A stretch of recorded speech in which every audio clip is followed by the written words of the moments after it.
'cause you're beautiful. And every day of my life is spent with loving you. I would just like to state that these books, God, I love them. We'll kick things off with The Hate You Give by Angie Thomas. A black teenage girl deals with the aftermath of watching her best friend get murdered at the hands of the police.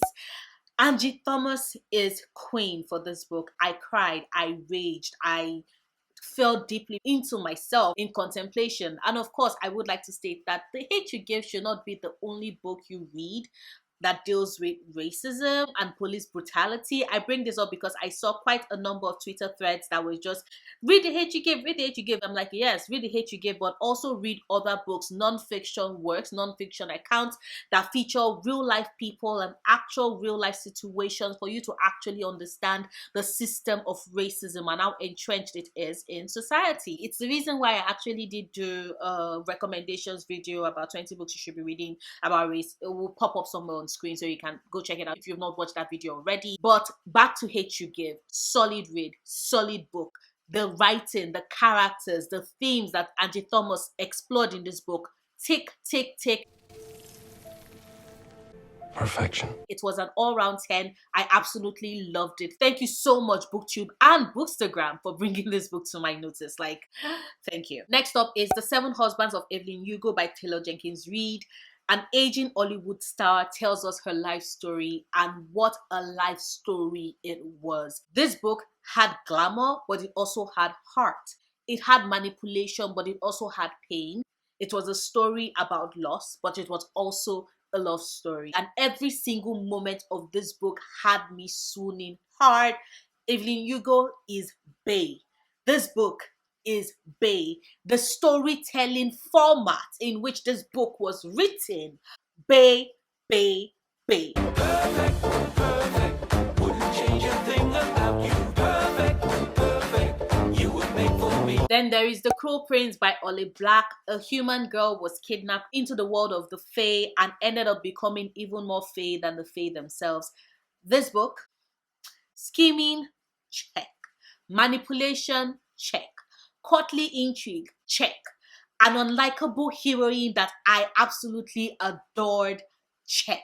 Enemies to lovers, check, check. Jude, Jude, Jude, Jude, Jude, Jude, Jude, Jude. If you've read the book, you will totally understand the reference. Like this book, this series, but starting with this book, owns my heart. Owns me mind, body, and motherfucking soul. I love you, bitch. Oh my god.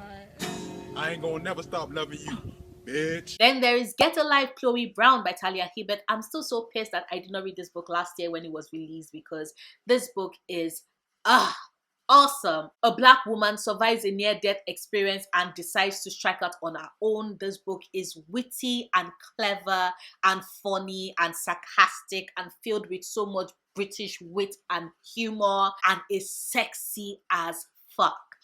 Bonus points because it also introduced us to the rest of the Brown sisters, which, Danny, the love of my life. Like, I've not met her yet. I've not read the book yet, but I would get to take a hint, Danny Brown, soon. But Get to Life, Chloe Brown. Hard eyes, motherfucker. Then there's Six of Crows. Yet Six of Crows by Leigh Bardugo. It's my special collector's edition. It's pretty, isn't it? A group of thieves and misfits decide to pull off the heist of the century. This book has it. Characters, check. Witty banter, check. Found family, check. Scheming main character, check. Kaz Brecker, my scheming, manipulative, shoots you in the kneecap, gorges out your eyeballs, then tosses you off a ship, can't stand to be touched, precious son. Double check. All the checks. Six of Crows, people. Bae. And holy shit! We'll always love you. I can't believe you did this to me, god damn it! How could you do this to me? Then there's Red, White, and Royal Blue by Casey McQuiston. Set in an alternate timeline where Cheetos did not become the president of the United States, the first son falls in love with the Prince of England. This fed me that gay shit, that intercontinental love gay shit, and I gobbled it up with a spoon. My kids, my precious sons, Alex and Henry, loved them to bits. This book was intelligent and funny and swoon worthy, and I was just flipping the pages. Yes, it was a bit predictable, but sometimes what you just want is Gay! intercontinental gay shit. Like that is, we were fed well. And then there's Cersei by Madeline Miller, which follows the life story of the goddess, the Greek goddess Cersei.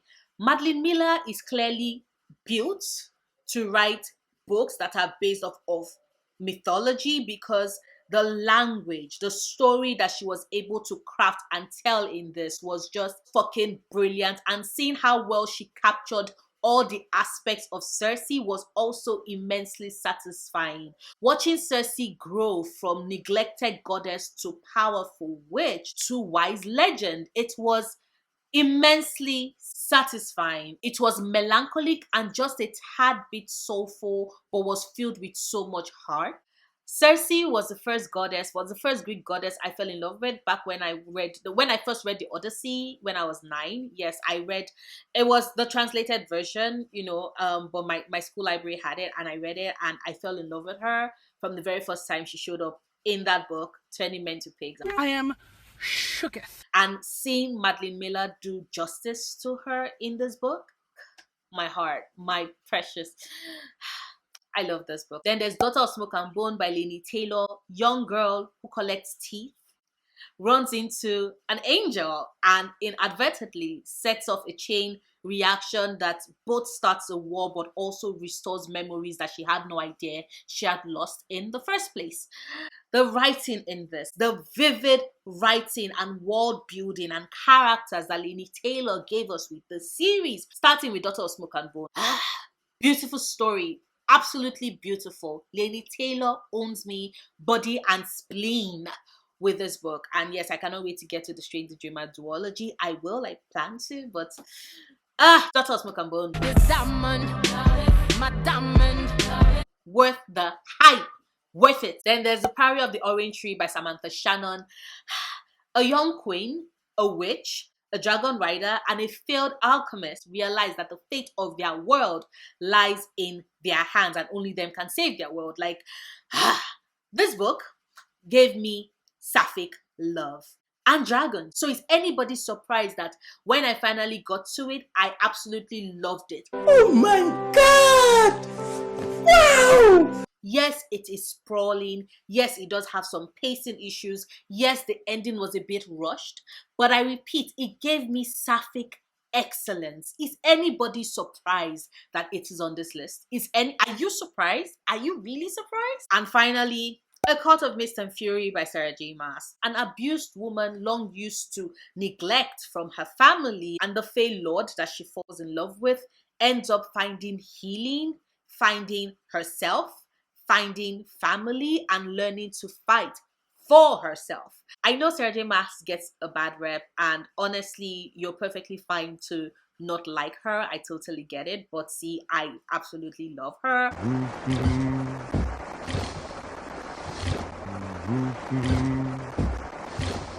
And sure, A Court of Mist and Fury is about some good fairy dick, or some bad fairy dick, depends on your perspective. But also at the core of it, it's about a young girl who has been broken and shattered so many times, learning to put together the pieces of herself, the pieces of who she is. Remove the romance. At the core of the story is Feyre finding healing, finding herself, finding her power, finding her agency. And that's the reason why this book blew me out of the water when I read it, and my mind is still blown at the story. I am still in awe and amazed. And I would always love it. So I almost did not read the series. I almost did not go into Sarah J. Maas because of just how so many people love her, but so many people hate her in her books. So I'm just happy to realize that I read it and I ended up loving it. So yes. Also, there is some bomb-ass good fairy dick in this. It's good. That's good shit right there. I'm I'm just saying. I'm just saying. But yeah, those are 10 hyped books that I discovered thanks to BookTube, Book Twitter, Bookstagram, you know, and a couple of reviews on Goodreads. And they were well hyped and well loved. And you've seen my video on hype books that I hated, so I was cautious going into these books, but I'm so happy to say that they more than lived up to the hype.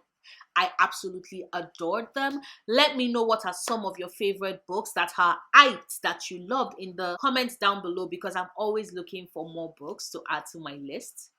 Yes, they make me happy. Finding new books to love makes me very happy. But that is this video. If you liked it, please do not forget to give it a big thumbs up. Check out my other videos. Subscribe if you want to, and if you do decide to subscribe, please click on that notification bell. You see that bell? Just click on it, ding, and then you see like the lines appear on top. Yeah, that means you get all notifications no matter what time. Even when I'm doing a live and I did not give a heads up, you also get notification for that live. So please click on that with the bell, so you can get that. I make new videos every Wednesdays and Sundays at 2 p.m. EST. Yes, that is 2 p.m. EST. And I will see you soon. Until then, stay passionate, love books, love yourself. Bye.